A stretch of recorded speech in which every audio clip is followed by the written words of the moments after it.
Hey, Warriors fans, I'm Thomas Mott. Welcome into Chat Sports, and today, let's take a look at all the Golden State Warriors' latest news and rumors here. Some trade packages for you guys here. The deadline, man, we're just a couple of days away from the NBA trade deadline. The Warriors have already made a move, Willie Cauley-Stein, but they also might be looking to move some other players on the roster. Let's start, though, with Andre Iguodala talking about Steph Curry potentially maybe returning to the Warriors and what he thinks Steph Curry should do with the remainder of this season. So, just if you guys didn't see it, Andre Iguodala, the former Golden State Warrior, obviously we know how elite he was, former Finals MVP player for us, was on for ESPN's First Take and talked about Steph Curry. He was asked about Steph Curry potentially, as we said on this show, returning March 1st to play for Golden State after he suffered that broken left hand earlier on in the season. Steph only played 4 games so far, but the reports are that Steph is going to come back on March 1st and play the remainder of the year. Now, Iggy was asked about this by Stephen A. Smith on First Take, and here's what he said. Selfish reasons? No.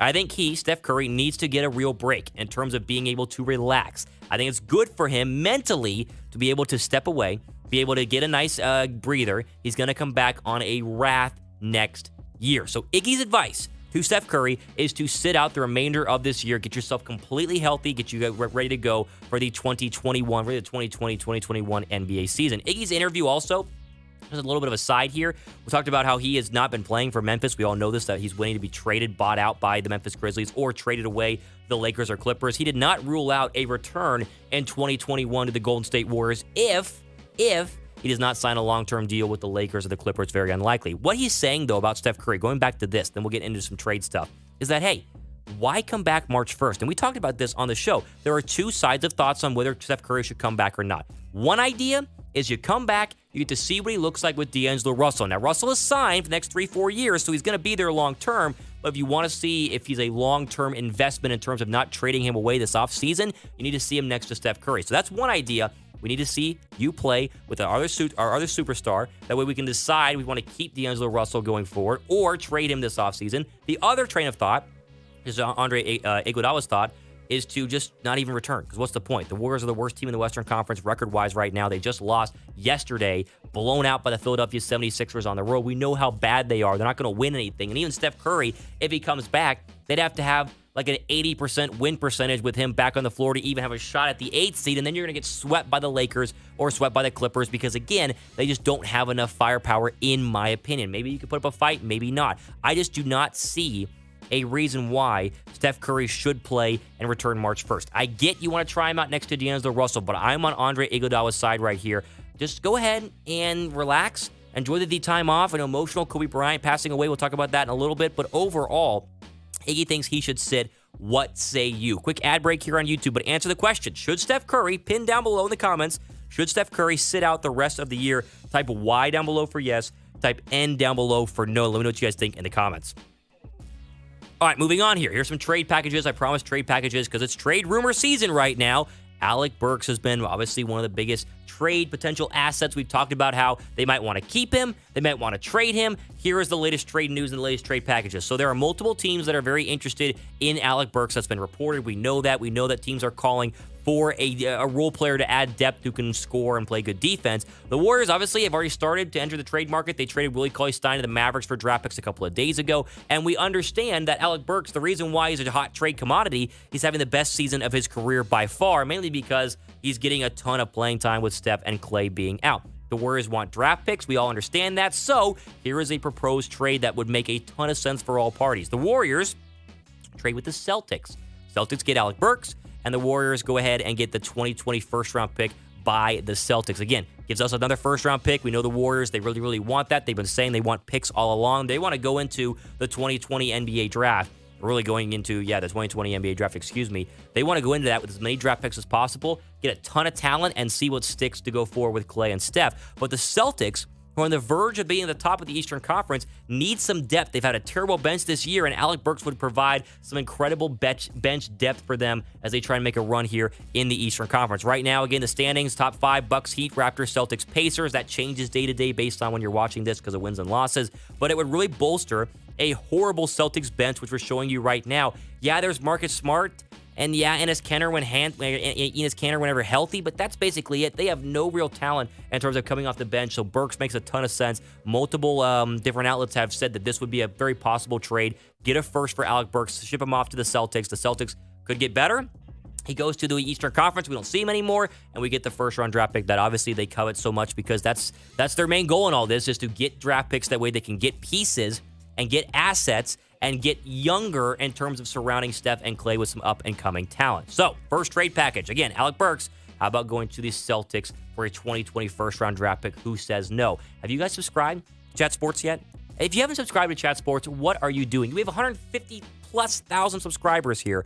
We're one of the biggest sports channels here on YouTube. We provide great content every single day and week, and great NBA content as well. So if you've not subscribed yet, click the red subscribe button down below. We would greatly appreciate that as we try and build this channel and make it as strong for you guys, the best content as possible. Notification bell, red subscribe button as well. Also, if you want to bet, let's say like the Super Bowl or the next Warriors game or any game in general, why don't you go to our friends at BetDSI, chatsports.com/bet. Use the promo code DEAL120. You'll get a 120% deposit bonus whenever you first sign up, meaning you put $100 down.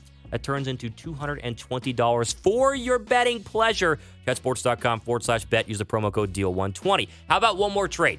Now, this is another proposed trade package. And again, when you look at the Warriors, the only real trade possibilities they have right now is Glen Robinson and Alec Burks. So let's go with Glen Robinson. He is, again, the next trade asset that should be traded after Willie Cauley-Stein if they don't want to move Alec Burks. And he has doubled his career high in scoring in terms of his career averages. This year has been incredible for him. He's playing on the veteran minimum. He's a perfect trade package, or perfect trade player, I should say, for a team looking to add bench depth, just like with Alec Burks as well. So, when looking for a team that would fit perfectly with Glen Robinson, we have fallen on the Houston Rockets. So the Warriors would get a 2020 second and a 2023 third, and the Rockets would get Glen Robinson again on a veteran minimum deal, super team friendly. Here's the deal. The Rockets shoot 40+ threes per game. They're like lead the league in three-point shooting. We understand that with Harden and Westbrook and Mike D'Antoni. Robinson is nearing 40% from three-point land on the season. He's very, very close to that. And the Rockets, again, like the Celtics, they need depth. Their bench,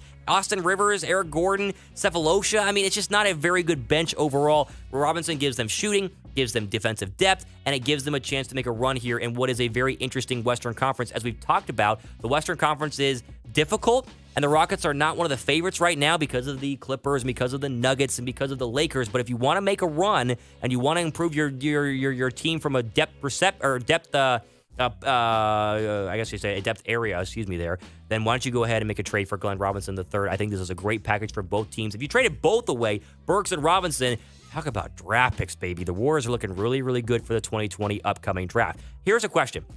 Should the Warriors trade, if you had to pick one, Robinson or Burks? If you had to pick one to trade away, which would you do? Type R down below for Robinson, type B down below for Burks. All right, final thing here quickly on this Warriors edition on Chat Sports on the Warriors Report. The Warriors have been remembering Kobe Bryant, much like all of us here at Chat Sports and around the NBA community, around the world, have been mourning and remembering the tragic death of Kobe Bryant, which we all understand was really one of the most saddening things to happen in sports in my lifetime. I've said before that the only thing that I can compare this to is Dale Earnhardt passing away in 2001. But the Warriors are obviously mourning him in their own way. And the Warriors just yesterday played in Kobe's hometown, played in Philadelphia. They lost, but they had a very emotional looks on their faces during pregame. And they had some big quotes again pregame as well. I just want to throw those up for you guys, big Warrior fans here. Here's Draymond Green on Kobe Bryant saying, quote, "Even if you didn't know Kobe, you're grieving, like we are. If you thought you knew Kobe, you're grieving. If you just watched Kobe and you're a fan, you're grieving. If you're a fan of basketball, you're grieving. If you knew him,"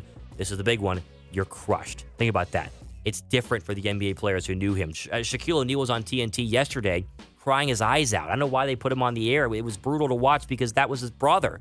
We as fans love to watch him, and it's brutal, and a lot of us have cried about it. It's very sad, but it's nowhere near to what the players are experiencing, and Draymond Green shed some light on that, did an excellent job there. How about Steve Kerr? Quote, "I don't think it's news that can be processed, We're all in shock." That's how we were whenever it first broke. I mean, Shaquille O'Neal, again, on TNT just yesterday said it took him a long time to fully understand and to fully accept and admit that Kobe Bryant was, in fact, on that helicopter and did crash on Sunday afternoon and passed away at the age of 41. final bit of remembering here by our Warriors for Kobe Bryant. Here is an Instagram post by Steph Curry. The only things he said about Kobe Bryant so far, and that's what a lot of players have done. They just posted to Instagram because that's all they can do, right? It's just brutal. It's a picture of him and Kobe hugging. You see on your screen right now, and in the caption read, quote, "A lot of questions right now.